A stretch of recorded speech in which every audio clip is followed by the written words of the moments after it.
कुठपर्यंत येईल महाराज की दारापर्यंत. म्हणून तिचं नाव काय आहे? दारा. दारा म्हणजे पत्नी. पहिलं काय सांगितलं मी? धन, दुसरं पुत्र आणि तिसरं दारा म्हणजे पत्नी. या तीन गोष्टी जर आपल्याला मिळाल्या, तुम्हाला म्हणा की मला म्हणा, या तीन गोष्टी आपल्याला मिळाल्या की जमिनीचं आणि चालताना पायाचं अंतर 3 फूट होते. बरोबर?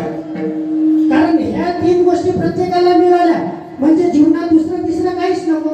धन म्हणजे पैसा जवळ आहे, मुलगा झाला म्हणजे इस्टेटला वारस झाला, सुखादुखाचा वाटेकरी झाला, सहभागी झाला, आणि पत्नी, दारा म्हणजे पत्नी. ह्या तीन गोष्टी मिळाल्या की मग कोणाचीच गरज माणसाला भासत नाही. विठ्ठला.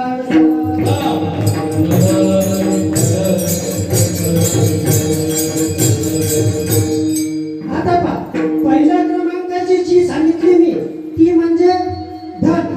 धन म्हणजे काय? पैसा. हा म्हणजे तुम्ही नाही बरं. पैसा. पैसा जवळ नसताना पैसा जवळ नाही म्हणून दुःख.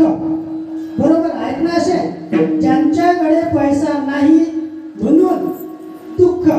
पैसा जवळ आल्यानंतर तो सांभाळण्याचं, चोर आणि सरकारपासून आणि नंतर नातेवाईक. पैसा जवळ आल्यानंतर तो सांभाळण्याचं दुःख, आणि पैसा जवळचा संपूर्ण संपल्यानंतरही दुःख. म्हणजे पैसा कसा आहे? पैसा जवळ नसताना, बोला बोला, पैसा जवळ नसताना पैसा जवळ नाही म्हणून दुःख. पैसा जवळ आल्यानंतर तो सांभाळण्याचं